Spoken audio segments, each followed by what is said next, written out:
The Vinca nuclear incident, the world's first bone marrow transplants on Serbian scientists in 1958, near the outskirts of Belgrade inside a quiet scientific facility called the Vinca Nuclear Institute.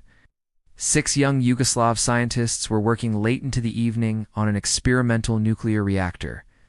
The reactor was designed for research purposes and operated at zero power, cooled with heavy water, and controlled manually. It was supposed to be safe. But what happened on October 15th proved otherwise. That evening, a miscalculation during a manual adjustment triggered a criticality accident.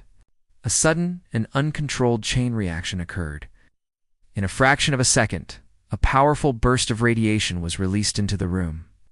They didn't know it yet, but their lives had just changed forever. There was no explosion, no fire, no alarm. The silence was deceptive. But the radiation had already done its damage. One of them, Georges Mathé, collapsed. Their skin showed early signs of radiation burns. Doctors were called immediately. The 6 scientists, all in their 20s and 30s, were exposed to extremely high doses of ionizing radiation. Most people exposed to such levels were expected to die within days or weeks. The situation was unprecedented. Hours later, some of them began to feel weak and nauseous. The 6 scientists were flown to Paris in isolation, under the supervision of a specialized medical team. Their bodies could no longer fight off even the smallest infection. Without functioning white blood cells, the smallest bacteria could be fatal. 5 healthy French volunteers agreed to donate bone marrow to complete strangers, risking serious complications. It was a medical first. It was a desperate move, and it worked. The immune systems, once destroyed, began to rebuild. The radiation had destroyed their bone marrow, the part of the body responsible for producing white blood cells, red cells, and platelets. Their immune systems were failing rapidly. Initial blood tests were alarming. For the first time ever, bone marrow from unrelated donors had been successfully transplanted into humans to treat acute radiation syndrome. Cold War politics, secrecy, and fear of international embarrassment kept the full story hidden for years. The reactor, which had lacked proper shielding and automation, soon shut down and redesigned under international supervision. Only one Vivota Vranic died, but not directly from radiation, rather from complications related to the intense immunosuppressive treatments that were necessary. At the time, radiation sickness had no effective treatment. The building still stands, quiet, like a museum of forgotten history. His bold intervention saved lives and reshaped medicine. Serbian doctors, realizing the severity of the case, reached out to France for help. But he had never tested it on humans.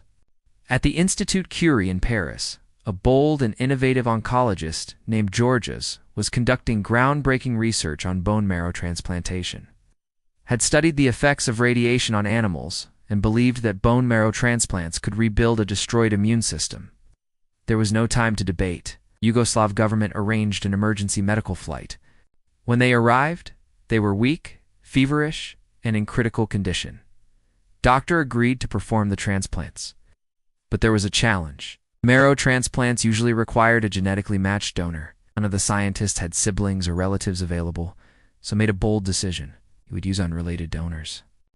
The first transplant was performed on Georges Mathé. The donor was Marcel Pabiot, a young Frenchman whose marrow proved compatible enough to attempt the procedure. Over the next few days, performed 4 more transplants.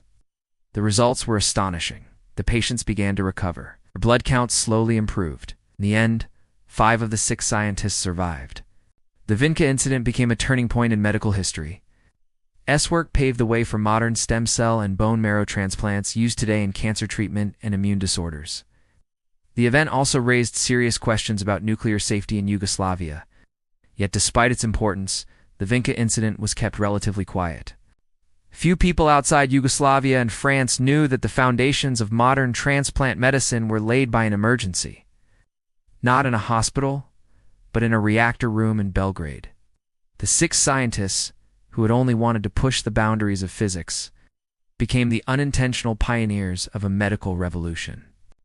And one French doctor, willing to take a risk no one else had taken before, became a hero in silence. Today, the Vinca reactor is shut down. But what happened inside those walls continues to save lives around the world, not through energy, but through courage, innovation, international collaboration. It all started with a moment of silence and a decision that changed everything.